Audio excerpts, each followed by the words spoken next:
Astaghfirullah. Astaghfirullahalazim, astaghfirullahalazim. Astaghfirullahalazim allazi la ilaha illa wal hayyul qayyum wa atubu ilaih.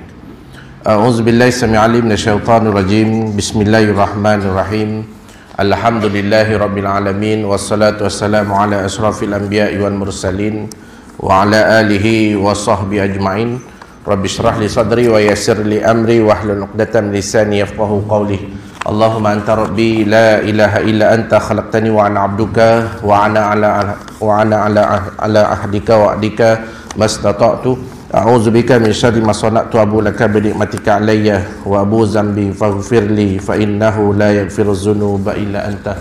Allahumma zidna wa la tanqusna wa akrimna wa la tuhinna wa atina wa la tahrimna wa athina wa la tu'sir alaina wardina warda anna ya arhamar rahimin. Subhanaka la ilma lana illa ma 'allamtana innaka antal alimul hakim. Wala haula wala quwata illa billahil aliyil azim. Assalamualaikum warahmatullahi wabarakatuh. Semati pengurusi Setalali Jawatan Kuasa Surau Jauhar Taman Sentosa, tuan-tuan imam, tuan-tuan guru, orang-orang alim, tuan-tuan haji, puan-puan hajah, tuan-tuan, puan-puan sedang jemaah yang dirahmati Allah sekalian. Mudah-mudahan sentiasa berada dalam keadaan yang baik-baik saja, dilimpahi rahmat dan hidayah oleh Allah Subhanahu wa taala, ketenangan dalam jiwa dan diberikan keupayaan untuk melakukan amal saleh, diberikan usia yang barakah, kesihatan tubuh badan, disembuhkan daripada segala bentuk penyakit yang terlekat pada tubuh badan, dipermudahkan segala urusan hidup dan urusan rezeki, dijauhkan daripada segala bentuk kesempitan dan juga kesusahan hidup, ancaman wabak dan musibah. Mohon pada Allah SWT, mudah-mudahan Allah SWT eratkan hubungan kekeluargaan dan persaudaraan sesama kita umat Islam di seluruh dunia.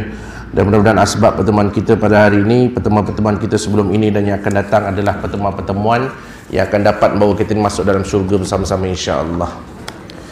Jadi alhamdulillah, syukur pada Allah SWT, kita selesai menunaikan salat fardu maghrib berjemaah diikuti dengan zikrullah dan doa dan selawat atas Nabi sallallahu alaihi wasallam. Mudah-mudahan kita termasuk di kalangan hamba-hamba Allah yang tak melupakan Nabi dalam apa juga keadaan, mengisi ruang-ruang masa kekosongan dalam hidup kita tu dengan selawat atas Nabi SAW, berzikir, mengingat nama Allah Subhanahu wa taala atas segala nikmat yang Allah Taala telah beri kepada kita.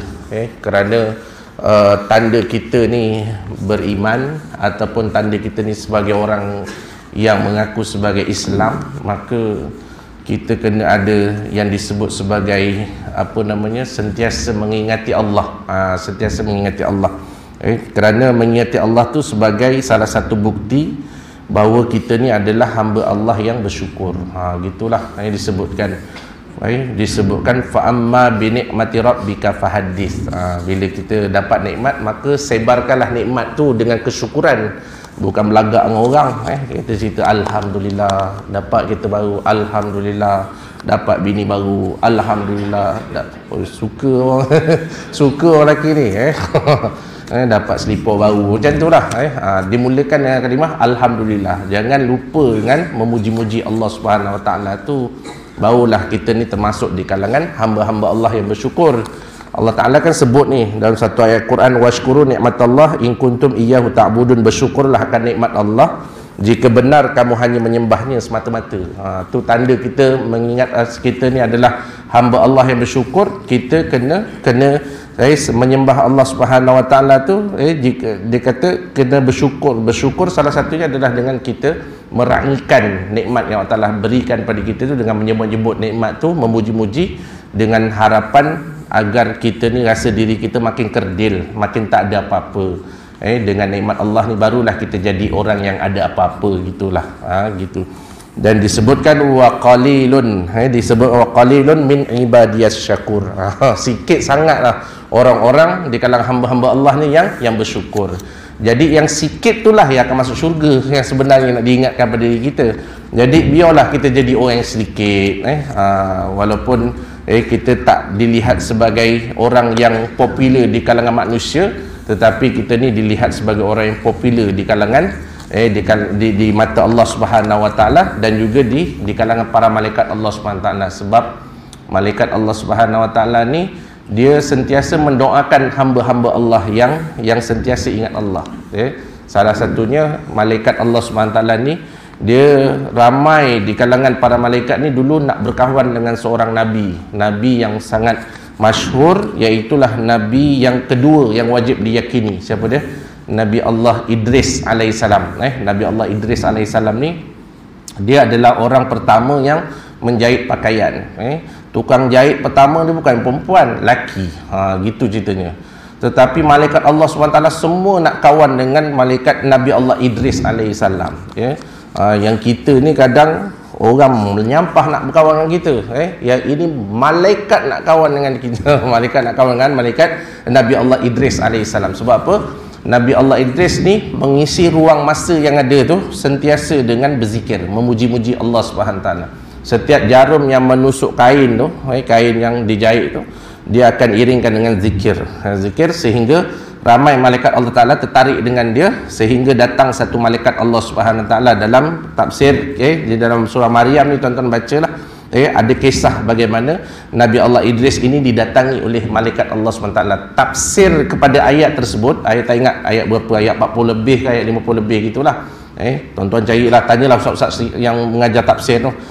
Jadi disebutkan ketika dia habis masa dengan berzikir, malaikat Allah Ta'ala ni datang menjelma seperti seorang lelaki yang kacak. Gitulah. Biasanya malaikat Allah ni yang jumpa dengan Rasulullah, Nabi, malaikat Jibril alaihissalam yang jumpa Nabi. Dan malaikat Jibril ni kalau jumpa dengan Nabi ni, dia biasanya menyerupai seorang lelaki. Begitulah keadaannya. Berbaju putih, pernah satu ketika berbaju putih, berjubah putih, berserban putih datang jumpa Nabi SAW, duduk depan Rasulullah, kaki lutut bertemu lutut. Cerita gitu. Tapi jangan pakai jubah dengan serban putih yang kita malaikat Jibril, jangan pula macam tu. Itu malaikat Jibril lah gitu.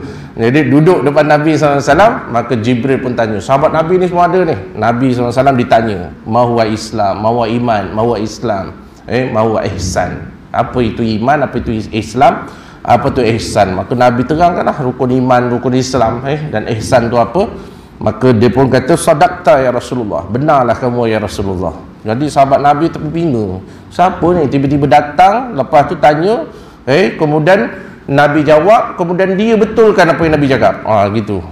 Kemudian lelaki ni bangun terus pergi. Maka sahabat-sahabat Nabi yang pada ketika itu ada dalam majlis tersebut ditanya oleh Rasulullah, tahu tak kamu siapa yang datang? Itulah Jibril alaihissalam. Maknanya ada lah di kalangan para malaikat ni yang pernah nampak malaikat Jibril alaihissalam. Tapi dalam fizikal Jibril yang sebenar ni tak ramai orang yang nampak. Yang nampak ni Rasulullah saja. Pun disebut oleh ahli sejarah, Nabi SAW nampak tubuh badan Jibril alaihissalam yang sebenar tu, yang ada 600 sayap tu, terbuka satu sayapnya tertutup timur hingga barat, masyriq ilal maghrib. Nabi SAW nampak 2 kali je. Salah satunya ketika Nabi SAW menuruni Gua Hira, lepas dapat wahyu tu, maka nampak Jibril terapung antara langit dan bumi ni, dan sayapnya sangat besar. Dan yang keduanya mengikut sebagai pendapat dalam peristiwa Isra Mi'raj, Nabi SAW nampak Jibril dalam keadaan fizikal sebenarnya. Biasanya Jibril akan menyerupai seorang lelaki untuk berjumpa Nabi SAW. Inilah, malaikat ni suka nak kawan sangat dengan Nabi Allah Idris alaihissalam, sehingga malaikat yang kacak ni datang jumpa Nabi Allah Idris, dia kata apa? Dia pun berbual. Nabi Allah Idris mengikut ahli tafsir, dia kata disediakan makanan untuk tetamu dia yang datang tu. Rupanya tetamu tu tak nak makan. Fahamlah yang datang tu adalah malaikat Allah Subhanahu Wa Taala. Ada kisah-kisah macam ni, kita selalu dengar kisah nabi-nabi lain. Jadi para nabi ni bila datang rumah ni, orang datang rumah dia, antara perkara yang dibuat oleh para nabi ni ialah menyediakan makanan bagi tetamu yang datang. Dan benda ni dulu pun zaman jahiliyah dulu, maknanya orang-orang Arab Badui ni, orang Arab dusun ni, iaitu orang-orang asli lah kat padang pasir tu, yang orang kata macam tak ada tamadun tu. Tapi bila Nabi SAW bawa Islam ni, maka ada budaya-budaya baik di kalangan orang Arab Badui tu yang diresapkan dalam ajaran Islam, yang dikekalkan. Iaitulah salah satunya dia meraihkan tetamu yang datang. Ini orang Arab Badui ni, orang datang kat kemah dia, maka antara benda yang dibuat ialah akan sediakan makanan. Sediakan makanan atau minuman kepada tamu yang datang. Malah mengikut adab menyambut tetamu pun, 3 hari tetamu duduk rumah kita tu, kita kena bagi makan makanan yang lebih special daripada makanan yang kita makan hari-hari. Macam tu tak sebut kan. Ini tahu ada orang datang, oi, tengok yang sedap-sedap, kek-kek coklat lah, apa benda semua tu, sumbat dekat dalam peti ais. Keluarkan je lah tu kebing tu, kebing, biskut tu, ada dalam tin tu, ambil je lah, buatkan air teh sikit. Bual-bual ingatkan nak datang 1 jam je, aku nak tumpang tidur rumah kau 3 hari. Dalam hati celaka betul orang ni. Ingat sekejap je. Jadi nak tak nak pun benda dalam peti ais tu kena keluarkan. Itu dia punya sunnah dia, iaitu memberi makan dengan makanan yang lebih sedap daripada apa yang kita makan dalam tempoh 3 hari kepada tetamu. Tetamu ni pun bila tamu kat rumah orang, tengok jugalah kalau jenis orang ni jenis sengkek, makan nak beranak pun tak berapa nak cukup sangat. Tak payahlah duduk rumah orang lama-lama kan. Ini nak jimat duit, nak beli, nak sewa hotel tu, dia pun tahu lah ada mana-mana saudara, time tu lah mengaku saudara. Sebab apa? Sebab nak numpang rumah orang tu, nak jimat bajet. Ini pun ada juga perangai-perangai macam ni. Padahal tak pernah jumpa 10 tahun tu. Bila tahu nak datang Johor, baru tahu ada saudara kat sini. Time tu juga mengaku saudara. Sebab apa? Sebab nak numpang tidur rumah. Ada juga perangai-perangai macam ni kadang. Tapi tanggungjawab kita tu menyambut lah. Jadi Nabi Allah Idris alaihissalam, dia memberi makan kepada tetamu yang datang tu, tapi tak nak makan, tahulah dia tu adalah malaikat Allah SWT. Bual, maka Nabi Allah Idris pun kata, boleh tak bawa aku pergi tempat tinggal kamu? Mengikut sebagian riwayat menyatakan Nabi Allah Idris AS kata, boleh tak bawa aku tengok-tengok dalam syurga tu? Tapi saya ambil pandangan yang kedua, Nabi Allah Idris minta supaya dibawa pergi naik ke langit. Naik ke langit, tempat di mana para malaikat tu tinggal lah. Maka mengikut sebahagian ulama tafsir, dibawa naik ke langit yang keempat atau yang kelima tu, dan disitulah Allah Ta'ala memerintahkan malaikat Israel alaihissalam cabut nyawa dia. Maka matilah Nabi Allah Idris alaihissalam di langit yang kelima tu. Di langit yang kelima tu. Jadi carilah dalam sejarah pun kajian para ulama sekarang ni yang dia kata inilah dia makam Nabi Allah Idris. Tak ada.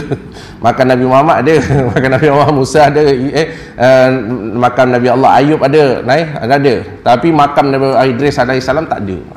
Itu sebab apa? Nabi Allah Idris tidak dimakamkan pun di atas muka bumi ni, tapi Allah Ta'ala muliakan dengan dia ditempatkan di langit yang keempat atau kelima.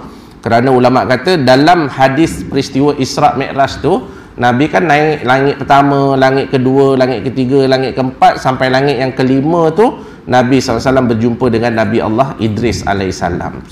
Tempat tu lah dia dimatikan. Gitulah.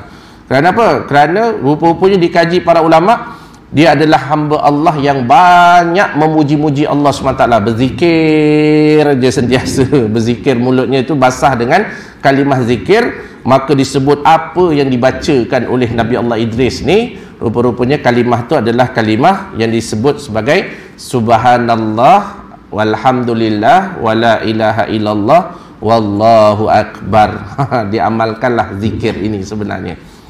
Banyak kisah-kisah macam ni disampaikan oleh baginda Nabi SAW. Kalau kita tak sayang Nabi, kita tak cinta Nabi, kita tak tahu cerita-cerita ni. Cerita-cerita ni Nabi SAW pernah cerita. Nabi SAW sampaikan kepada sahabat-sahabat Nabi. Malah anak Nabi pun, Siti Fatimah pun Nabi ajar berzikir, tuan-tuan. Tu yang disebut, yang lepas saya sebut apa? Zikir Fatimiyah. Subhanallah 33 kali, Alhamdulillah 33 kali, Allahu Akbar 33 kali, tutup dengan Allahu Akbar kabira, walhamdulillahi katsira, wa subhanallahi bukratan wa asila. Iaitu, kemudian ada juga Nabi SAW ajar kepada Abu Zar Al-Ghifari, sahabat Nabi SAW, Arab Badui ya. Suku Ghifar ni dia suka duduk seorang-seorang. Satu keluarga kat tengah padang pasir tu, tiba-tiba ada satu rumah situ. Itu biasanya suku Ghifar ni, iaitu orang asli padang pasir yang memang suka duduk anak beranak dia je. Itu. Abu Zar ni dia miskin, dia tak kaya. Dia jumpa dengan Nabi SAW, ya Rasulullah, aku ni nak juga dapat fadilat amal bersedekah macam Sayyidina Umar, Abdul Rahman bin Auf, sebut sahabat-sahabat Nabi yang lain ni. Tapi aku tak kaya, diorang boleh dapat pahala sedekah, aku tak dapat pahala sedekah ni, macam mana ya Rasulullah? Maka disitulah Nabi SAW kata, wahai Abu Zar, amalkanlah satu zikir, yang mana kalau kamu baca zikir ni, maka pahala kamu ni setanding dengan orang-orang yang kaya yang bersedekah hari itu. Jadi disebutkan ada pilihan, ada alternatif bagi orang yang tak mampu. Maknanya jangan kata Allah Ta'ala ni tak adil. Allah Ta'ala maha adil. Walaupun Allah Ta'ala tak kayakan kita, dan kita tidak boleh beramal seperti mana amalan orang kaya bersedekah, tapi Allah Ta'ala sediakan jalan lain untuk dapat pahala macam orang bersedekah, iaitulah baca zikir. Sama zikir dia, subhanallah 33 kali, alhamdulillah 33 kali, Allahu Akbar 33 kali. Tetapi dalam hadis Nabi SAW mengajak Abu Zar itu, maka Nabi SAW suruh baca disebutkan penutupnya disebutkan oleh Rasulullah SAW. Lepas baca 3 tu, maka Nabi SAW minta Sayyidina Abu Zar baca la ilaha illallah wahdahu la syarikalah lahul mulku wa lahul hamdu yuhyi wa yumit wa huwa ala kulli syai'in qadir. Tadi dengan Siti Fatimah Allahu Akbar, ujungnya Allahu Akbar kabira walhamdulillahi katsira wa subhanallahi bukratan wa asila. Dua-dua boleh. Dua-dua pun boleh. Baca la ilaha illallah wahdahu la syarikalah lahul mulku wa lahul hamdu yuhyi wa yumit wa huwa ala kulli syai'in qadir. Maka diamalkan oleh Abu Zar. Jadi Abu Zar ni adalah antara sahabat Nabi SAW yang awal-awal masuk Islam. Kerana apa? Orang ni cergas, walaupun dia ni orang Arab Badui, orang asli ni, tetapi dia ni orangnya berani sungguh. Jadi dalam berani dia tu, dia selalu dapatkan info, maklumat tentang kehadiran Nabi akhir zaman ni. Maka dia dapat maklumat daripada Jundub bin Abi Jundub, iaitu sepupu dia. Sepupu dia kata Nabi akhir zaman dah datang dah dekat Mekah. Dia lantik.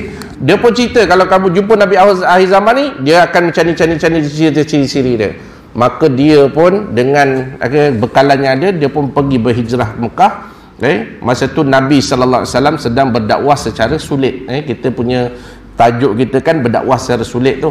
Jadi sepanjang dia berada di Mekah selama 30 hari sebulan tu, dia tak lagi meluk agama Islam, tetapi dia memerhati orang yang dikatakan itu adalah Nabi akhir zaman. Tengok semua tanda ada pada Rasulullah, barulah dia jumpa dengan Rasulullah, dia memeluk agama Islam. Ini hebatnya tuan-tuan. Bila Allah Ta'ala campakkan hidayah, Allah Ta'ala tetapkan pendirian dalam diri dia, dan akhirnya dia pun memeluk agama Islam. Ini dia pun masuk Islam. Bila dia masuk Islam, dia buat perangai tuan-tuan. Abu Zar kan dia orangnya orang yang berani tuan-tuan. Dia tahu Nabi berdakwah secara sembunyi pada ketika itu. Maka bila dia tengok Nabi yang salam ni mula dapat tentangan di kalangan ahli keluarga dia, maka Abu Zar lepas masuk Islam pun dia pergi keluar depan dengan pembesar-pembesar Mekah. Dia kata, aku dah mengikut agama Muhammad. Asyhadu an la ilaha illallah wa anna Muhammadan abduhu wa rasuluh. Orang pun kata, celaka kau, apa benda kutuk maki hamun orang. Padahal Abu Zar ni, dia pun kerumun ramai-ramai, dikeroyok ramai-ramai, dia pun belasah.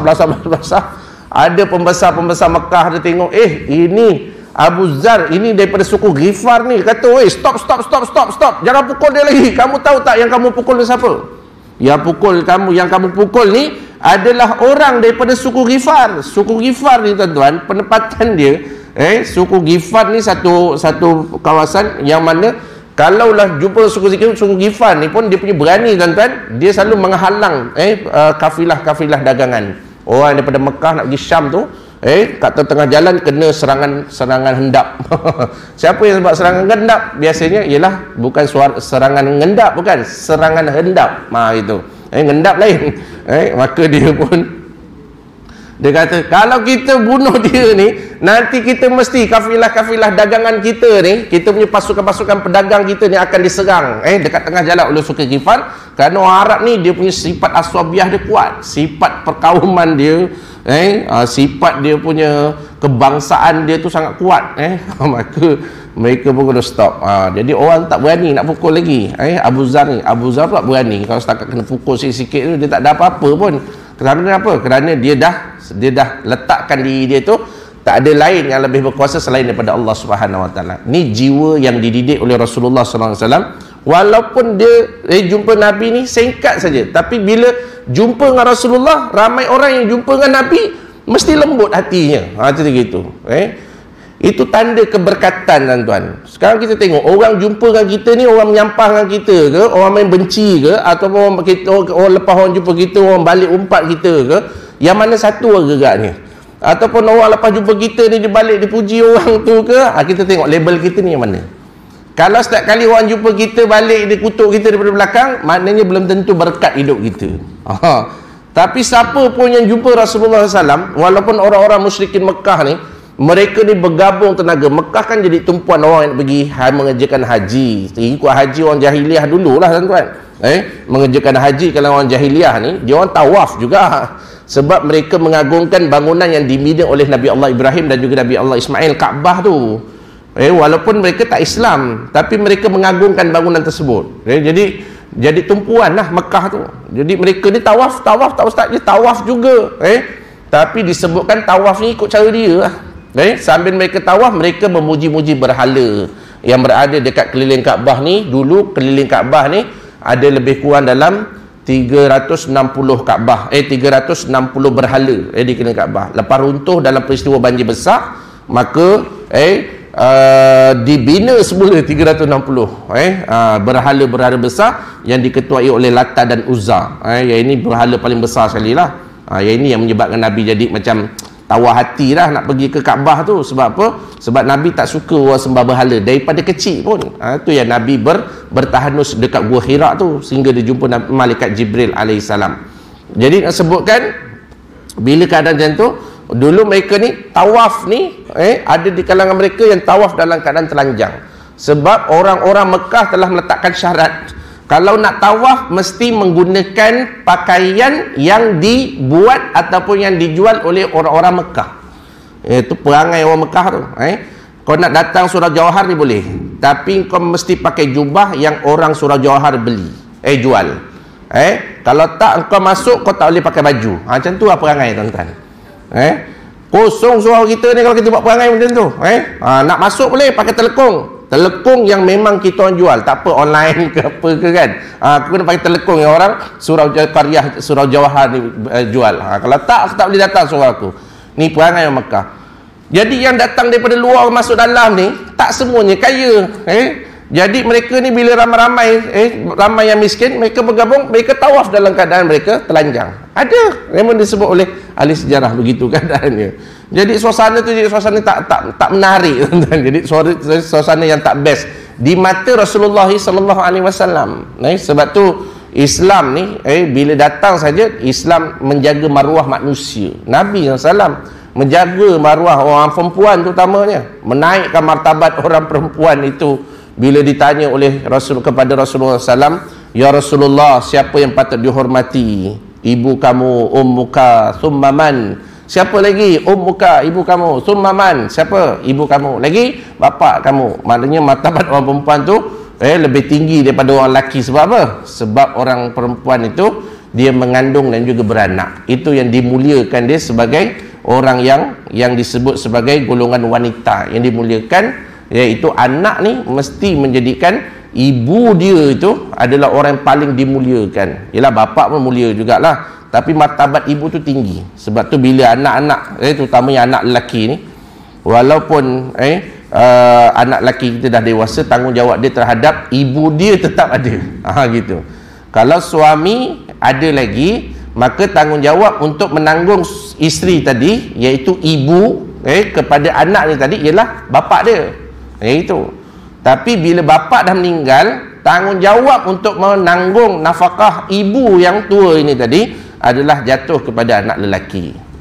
Anak perempuan kalau dia dah kahwin, maka dia terikat dengan suami dia. Sebab tu tanggungjawabnya berat kepada anak lelaki, kepada ibu dia. Sebab tu jangan pertikaikan anak lelaki ni dapat 2 bahagian, anak perempuan 1 bahagian.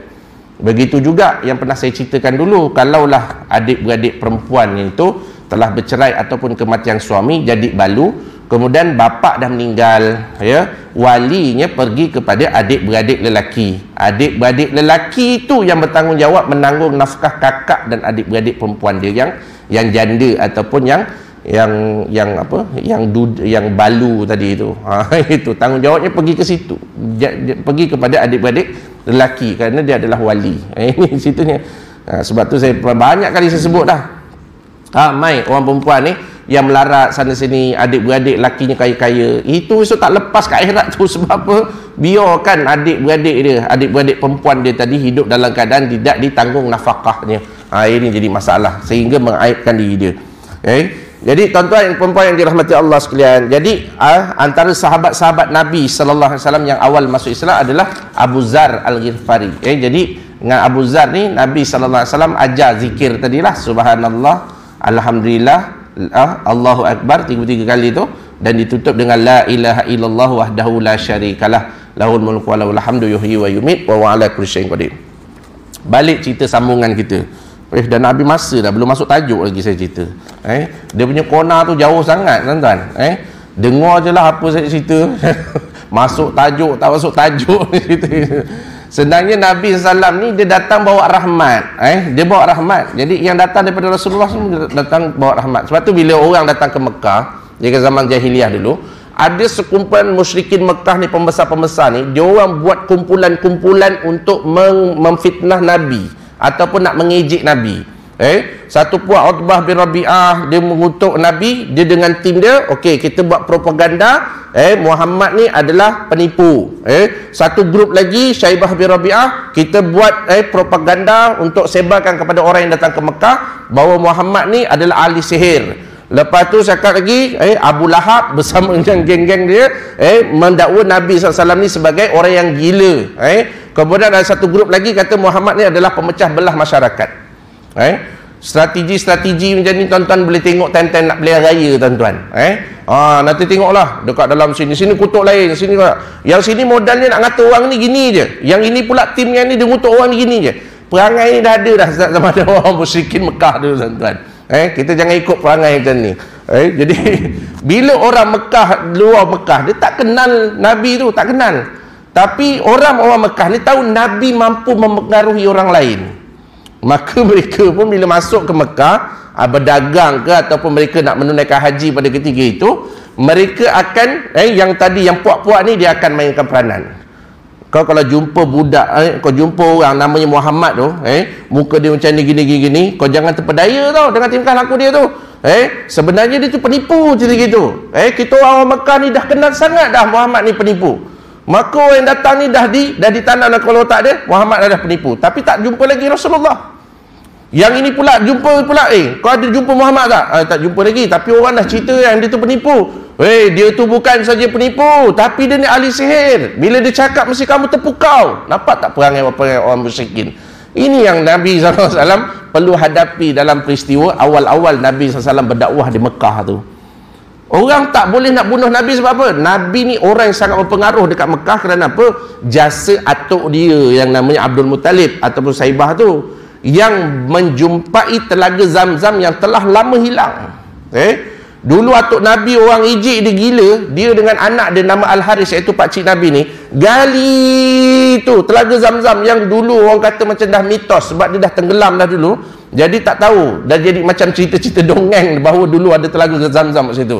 Sehingga Abdul Muttalib ni dia yakin bahawa telaga Zam-Zam tu wujud. Sehingga satu malam dia mimpi. Bila mimpi, Allah Ta'ala tunjukkan dekat mana tempat telaga Zam-Zam tu. Besok pagi-pagi dia bawa anak dia nama Al-Haris, anak sulung lelaki Abdul Muttalib tadi tu, gali. Jadi orang pun tengok pembesar Mekah menggali seorang-seorang. Dia kata, wahai Abu Lahab, dia kata, wahai Abdul Muttalib, kamu janganlah malukan diri kamu. Kamu ni ketua kami ni.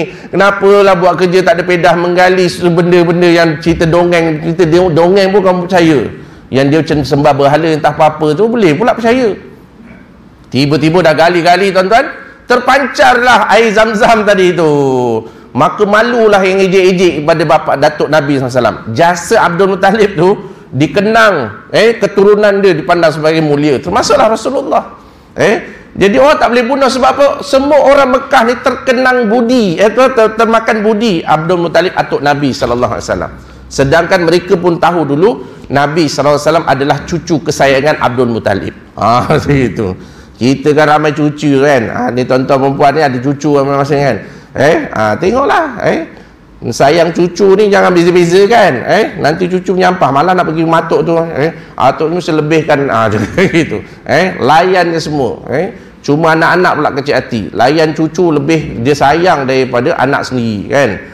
Dulu saya masih kecil-kecil, mak tak layan saya macam tu pun. Bila nak beli mainan kena marah. Sekarang pantang keluar, nak beli mainan bagi je cerita gitu.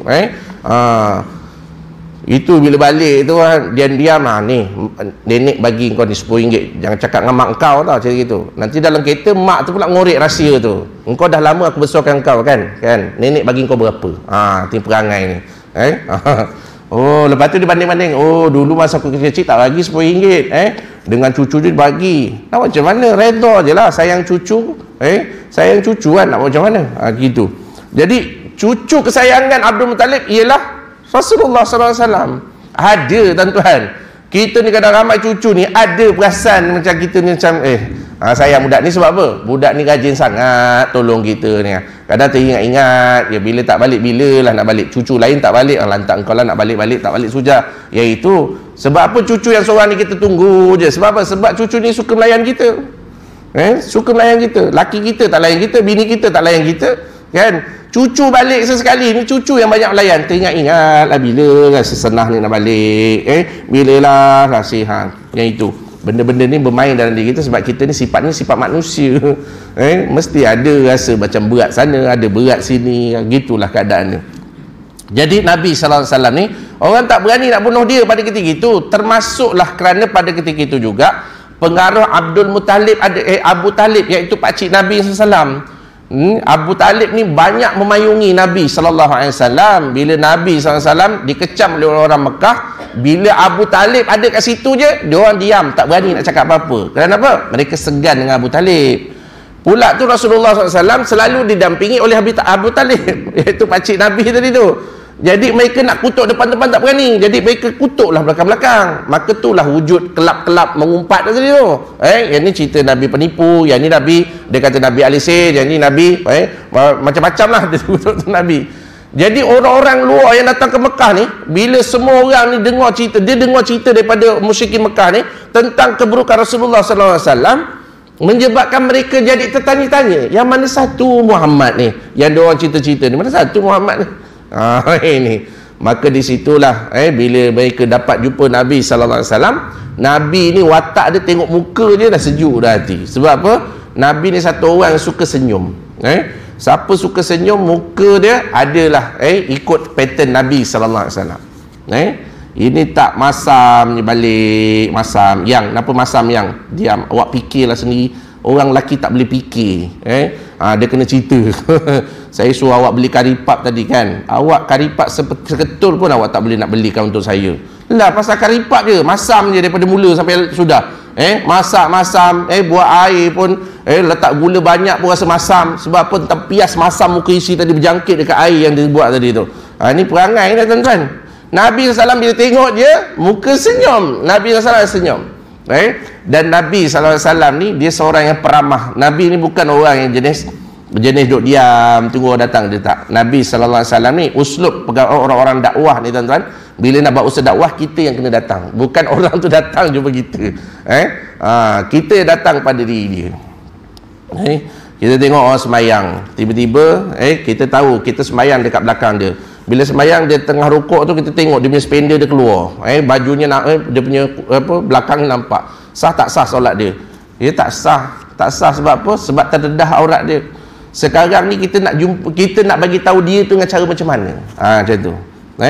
Kita tak boleh cakap, bro, kau semayang balik. Aku tengok kau semayang tak sah. Tak boleh macam tu. Bawa ke belakang. Bang, minta maaf kita gitu. Tegur orang, kita tahu kalau orang jadi macam ni, kita tegur jangan depan orang ramai kan. Ini tak, imam kat depan bangun, Assalamualaikum warahmatullahi wabarakatuh.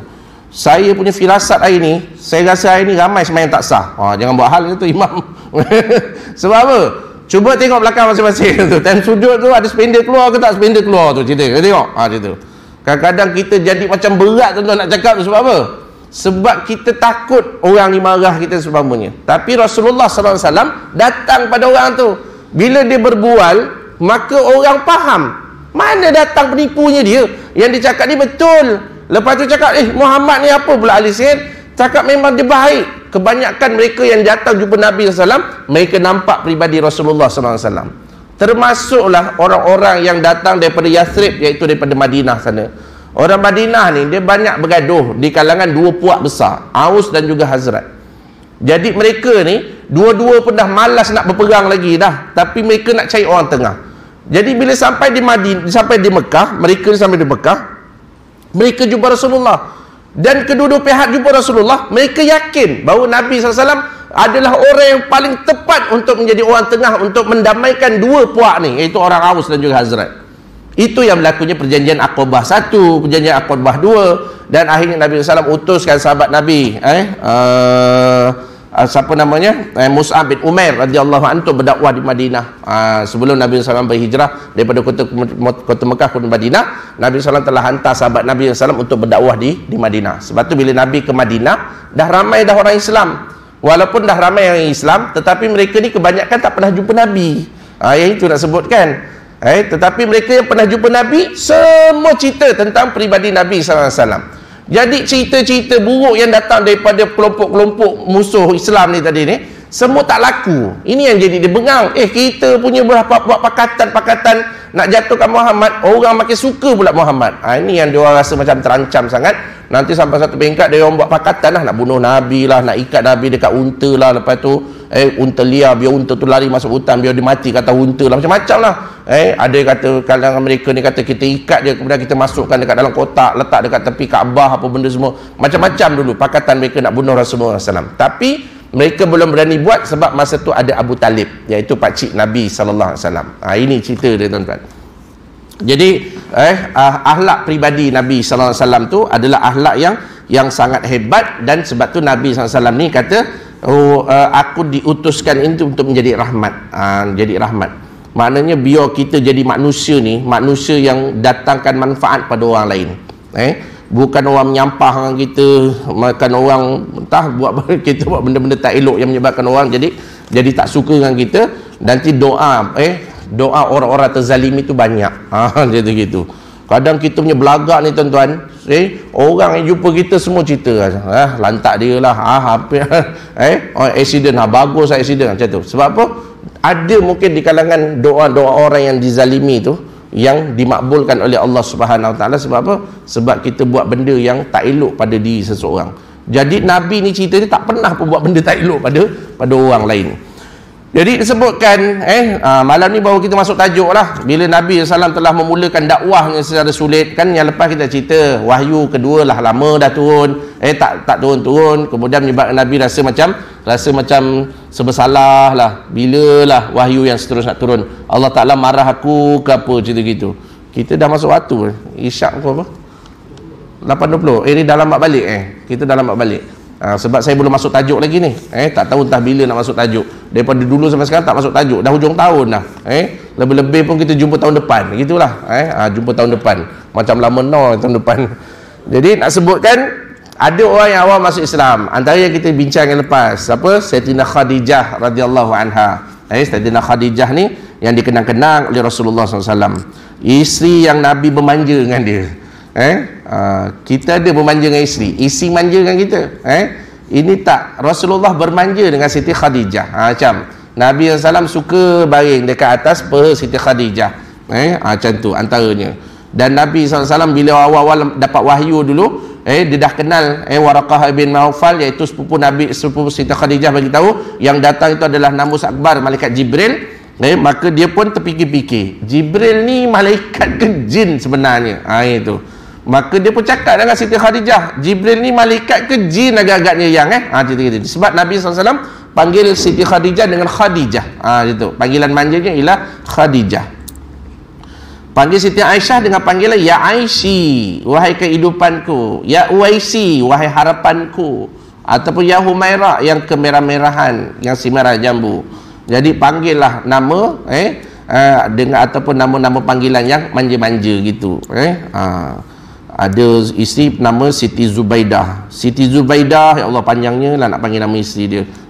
Lepas tu nama budak-budak sekarang kan pening-pening kan, Alia, Maisyarak, apa Kristina, apa benda cerita panjang-panjang tu. Kalau suami panggil macam tu, ya Allah senang cakap, tak payahlah bagi nama anak panjang-panjang. Nama cucu yang ringkas-ringkas sudah. Nama anak Rasulullah Zainab, Fatimah, Ummul Kulsum, itu je sebut itu. Ini nama nak pelik-pelik, nyusahkan budak tu nak buat name tag zaman sekolah esok. Jadi nak sebutkan tuan-tuan, Nabi ni manja dengan Siti Khadijah. Dulu dia kata, Jibril ni sebenarnya malaikat ke jin, kata gitu. Maka dia pun kata, yang nampak Jibril ni Rasulullah SAW saja. Ni saya cerita balik lah ni. Ni kira saya cerita yang lepas. Belum masuk tajuk lagi, jangan risau. 2 minit dah nak habis baru masuk tajuk. Jadi Siti Khadijah kata, wahai Muhammad, wahai suamiku, nanti bila Jibril datang, kau panggil aku. Cerita gitu. Okey, satu ketika Jibril pun datang lah. Jibril datang, maka Jibril alaihissalam pun dia pun panggil Nabi SAW, panggil Siti Khadijah. Khadijah. Jibril tak datang, sebab yang nampak Jibril tu Nabi je, Khadijah tak nampak. Maka Khadijah bertanya, mana Jibril? Tu ada kat depan. Dia tu. Manja Nabi SAW Siti Khadijah. Jadi kalau sebelum ni kita garang bengis dengan isteri kita, bermulalah untuk bermanja-manja dengan isteri pertama, sebab Siti Khadijah isteri pertama. Cerita gitu. Jadi bermanja-manjalah dengan isteri yang pertama. Gitu. Isteri kedua baru bermanja dengan kita. Gitu. Saya sebut je ni, jangan marah sangat. Tak payah macam beria sangat. Sebab saya tengok sini pun bukan berani sangat. Jadi nak sebutkan, Nabi SAW pun duduk dekat atas paha Siti Khadijah. Mari sini, duduk atas paha saya, dia kata. Dekat paha sebelah kiri. Bukan kanan, sebelah kiri. Okey. Dia tanya, Jibril ada tak? Ada? Jibril ada lagi. Okey. Sekarang duduk pula kat paha sebelah kiri, sebelah kanan pula. Siti Khadijah suruh Nabi duduk atas paha kanan. Maknanya apa? Nabi tak berat. Kalau kita suruh, kalau kita isi kata, bang duduk kat paha abang, paha saya bang, kita pun duduk situ. Oh bang, tobat bang, saya memang tak boleh lagi dah abang duduk. Sejak abang duduk kat kaki saya itu bang, sampai sekarang kaki saya tak boleh gerak dah. Lutut saya jadi krem. Maknanya fahamlah kita kan. Jadi Siti Khadijah tanya, ada lagi tak? Ada. Cerita gitu. Kalau macam tu kau pergi belakang. Maka Nabi pun pergi belakang, manja Nabi SAW, diikut pergi belakang. Ada lagi tak? Ada lagi, Jibril ada lagi kat depan. Maka Siti Khadijah pun buat macam nak buka dia punya penutup kepala dia. Bila nak buka saja, baru nak buka je, Siti Khadijah tunjuk tadi, tunduk, dia pun buka. Ada lagi tak? Tak ada. Kalau tak ada, maknanya yang datang tadi adalah malaikat. Sebab apa? Sebab Jibril, malaikat Allah SWT, dia tak suka tengok aurat. Itu. Dia tak suka tengok aurat. Jadi sebab Siti Khadijah tu nak buka kan, nampak aurat Siti Khadijah, maka dia tak nak tengok. Maka yang datang tu adalah malaikat, bukannya jin. Macam tu tuan-tuan, bijaksana Siti Khadijah ni. Jadi kalau kita nak bergurau senda dengan suami atau pasangan hidup kita ke, cari modal lain. Macam tu. Jadi Siti Khadijah orang pertama masuk Islam, dan banyak berkorban harta bendanya untuk digunakan berjalan Allah, sehingga kita dah tahu dah ketika wafatnya Siti Khadijah, dia tak ada harta dah, sehingga dia nak mati pada ketika itu dan nak meninggal. Siti Khadijah kata, wahai Rasulullah, wahai suamiku, kalaulah tulang belulang aku ni boleh digunakan selepas kewafatan aku, maka gunakanlah pada jalan Allah. Ni yang menjadi ingatan Rasulullah SAW. Sampai Siti Aisyah pun ketika dia cemburu bila Nabi SAW cerita tentang Siti Khadijah, maka Nabi SAW makin cerita kebaikan-kebaikan Siti Khadijah. Khadijah telah melahirkan anak-anak, telah melahirkan anak aku. Siti Khadijah telah banyak habiskan hartaku. Siti Aisyah ni jealous dengan Siti Khadijah. Nabi cerita satu-satu kebaikan Siti Khadijah. Akhirnya Siti Aisyah pun kata apa? Aku surrender lah. Mulai hari ini aku dah tak nak lagi cerita tentang keburukan Khadijah, kerana dia tahu dia tidak mampu untuk menandingi isteri Rasulullah SAW yang namanya Siti Khadijah. Maknanya apa? Kalau jadi isteri, jadilah isteri yang betul-betul mendatangkan manfaat pada suami. Iaitu sebenarnya yang nak disampaikan. Kemudian yang seterusnya, siapa yang telah memeluk agama Islam? Seterusnya awal-awal dulu, iaitu Sayyidina Ali karamallahu wajhah. Sayyidina Ali adalah anak angkat Nabi SAW. Walaupun dia adalah sepupu Nabi, anak Abu Talib, dia adalah anak keempat Abu Talib. Selepas Aqil atas dia, atas dia lagi Ja'far bin Abi Talib. Yang pertama Ummu Hani, tak silap saya, dia ada berapa orang, dia anak yang keempat. Abu Talib ni ramai anak dia, tapi Sayyidina Ali dia adalah anak yang keempat. Dijaga oleh Rasulullah SAW. Masa tu Nabi umur, para ulama menyatakan umur Nabi pada ketika itu antara 35 hingga 38 tahun. Mana muda. Dan dia telah memelihara Sayyidina Ali itu sebagai anak angkat dia. Mana dia bela betul. Jadi satu ketika Nabi SAW sedang solat seperti mana solatnya Nabi Allah Ibrahim AS. Ketika dia sedang solat bersama Siti Khadijah, maka Sayyidina Ali yang umurnya antara 2 hingga 5 tahun ni, dia pun tengok je Rasulullah SAW bersama Siti Khadijah solat, sujudlah pada ketika itu. Habis saja dia pun tanya, apa yang kamu lakukan? Maka Nabi SAW kata, Nabi SAW sedang sujud, meletakkan menundukkan meletakkan kepala rendah rasa untuk menunjukkan rasa hina di depan Tuhan yang menciptakan. Maka Sayyidina Ali ni orang yang sangat cerdik, budak sangat cerdik, walaupun umur dia antara 2 hingga 5 tahun. Ramai riwayat menyatakan bahawa umur Sayyidina Ali pada ketika itu 5 tahun. Maka dia pun kata, kalau macam tu saya pun nak masuk Islam. Dia kata macam tu. Saya pun nak masuk Islam juga. Nabi SAW, sebahagian pendapat menyatakan Nabi SAW kata, kamu nak masuk Islam ke? Gurau-gurau je cakap kamu dah kecil ni, nak masuk Islam tak? Nak masuk Islam macam tu. Sebagai riwayat menyatakan Sayyidina Ali sendiri kata bahawa wahai ayah atau wahai ayah dia, sebab ayah angkat dia, dia kata dia nak masuk Islam. Maka di situlah Sayyidina Nabi SAW kata, kalau nak masuk Islam, pergi cakap dulu dengan bapak kamu ni, Abu Talib. Abu Talib, bapak saudara Nabi SAW, bapak Sayyidina Ali ni. Maka apa jawapan cerdik Sayyidina Ali ni? Sayyidina Ali kata, ketika bapak aku, ketika Allah, dia kata ketika Allah SWT nak jadikan aku, dia tak pernah minta izin pun kepada bapa aku Abu Talib tadi. Ini seorang budak yang sangat cerdik. Akhirnya pun beragama Islam. Bila dia masuk Islam, jumpa dengan bapa dia Abu Talib. Abu Talib marah tak marah? Jawapannya Abu Talib tak marah pun. Sebab apa? Sebab dia tahu datang daripada Rasulullah SAW. Sebab tu ulama banyak menyatakan bahawa Abu Talib ni dia yakin dengan kepercayaan Rasulullah, tetapi dia tak masuk Islam. Kerana apa? Kerana title dia, mana dia dipandang mulia, dia pun tak kaya, dia tak kaya. Jadi dah lah tak kaya. Dia mengharapkan kemuliaan pada diri dia kerana dia adalah pengaruh Abu Talib, Abdul Muttalib, bapa dia dulu. Jadi sebab tu tak masuk Islam, menyebabkan Nabi SAW sangat sedih. Itu antaranya. Kemudian yang seterusnya, yang keempat ialah anak angkat Nabi SAW yang namanya Zaid bin Harithah. Zaid bin Harithah ni dulu sebenarnya anak kepada Harithah bin Syarahil dan juga Sa'dah bin Sa'labah. Saya pun baru kaji pasal benda ni. Satu ketika dia masa dia kecil ni, dia telah ditangkap, diculik oleh seorang perompak. Zaman jahiliah dia rompak budak-budak. Bila dia rompak budak-budak ni, kemudian dirompak pada ketika itu, Zaid bin Harithah ni dijual kat pasar Ukas. Maka datanglah sepupu kepada Sayyidah Khadijah, namanya siapa? Hakim bin Hizam. Hakim bin Hizam pun beli sebab nampak budak ni cerdik. Zaid bin Harithah ni cerdik, kemudian berani dia. Dia ni anak angkat Rasulullah SAW ni sebenarnya. Jadi budak ni iaitu Zaid bin Harithah pun diberikan sebagai hadiah. Dulu boleh bagi hadiah orang ke orang lain. Dia hadiahkan kepada siapa? Sepupu dia, iaitu Sayyidah Khadijah. Sayyidah Khadijah dapatlah budak kecil ni tadi. Dia sebenarnya nak dijadikan hamba, tetapi Nabi sayang sangat, Sayyidah Khadijah pun sayang sangat, maka diambil jadi anak angkat.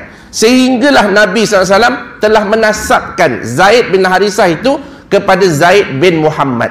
Maka Allah Ta'ala tegur dalam ayat Quran, Allah Ta'ala tegur, Allah Ta'ala tak bagi Nabi SAW menasabkan anak angkat dengan nama dia. Ini dalil, tuan-tuan. Dan sebab sayang sangat, maka Nabi SAW telah nikahkan Zaid bin Harithah ni dengan salah seorang perempuan yang cantik di Mekah, namanya siapa? Iaitu Zainab bin Jahsy. Zainab bin Jahsy ni kan selepas itu jadi isteri Rasulullah SAW, tuan-tuan. Iaitu nak tunjukkan bahawa walaupun bekas isteri anak angkat dia, halal bagi bapa angkat tadi mengahwini dia. Nak tunjukkan sangat-sangat anak angkat ni tak ada hubungan nasab pun dengan bapa angkat dia. Ni banyak cerita pasal ni. Kemudian Zaid bin Harithah ni lepas menceraikan isteri dia, maka Zaid bin Harithah telah dikahwinkan dengan Ummu Aiman, iaitu penjaga Rasulullah SAW masa kecil tu. Wanita Habasyi yang berkulit hitam. Dapatlah anak namanya Usamah ibn Zaid. Usamah ibn Zaid itu adalah cucu angkat Nabi SAW yang sangat Nabi SAW sayang. Ini ceritanya. Jadi semua yang cerita ni adalah orang-orang yang awal masuk Islam. Dia masuk Islam ni, Sayyidah Khadijah, nanti kita cerita antara Sayyidina Abu Bakar juga telah memulakan Islam, antara orang yang awal. 5 terawal masuk Islam adalah termasuklah Abu Bakar As-Siddiq. Yang ini kita akan cerita pada masa akan datang. Masa pun dah habis, tuan-tuan. Betul-betul bermasuk tajuk ni, kita sambunglah pada masa-masa akan datang. Jumpa lagi tahun depan kalau panjang umur, tuan-tuan. Minta maaf zahir batin. Kalau umur tak panjang, kita masuk syurga sama-sama lah insya-Allah satu hari nanti insya-Allah. Itu saja, mohon ampun dan maaf atas segala kekurangan. Saya terkenang-kenang, banyak hadiah saya dapat itu. Balik rumah isi saya cakap terima kasih lah siapa yang menyumbang tu. Bagus juga ubat-ubat tu dapat tu. Nampak sihat badan tu cerita. Semua saya sampaikan terima kasih isi saya pada tuan-tuan perempuan ni. Saya tak pernah dapat hadiah banyak macam tu bila ceramah, tuan. Jadi satu tempat yang menyeramkan sebenarnya. Wallahu alam bisawab. Moga semua dibalas dengan balasan syurga Allah Subhanahu Wa Taala insya-Allah. Wabillahi taufiq wa hidayah. Assalamualaikum warahmatullahi wabarakatuh. Tasbih kafarah suratul Asr.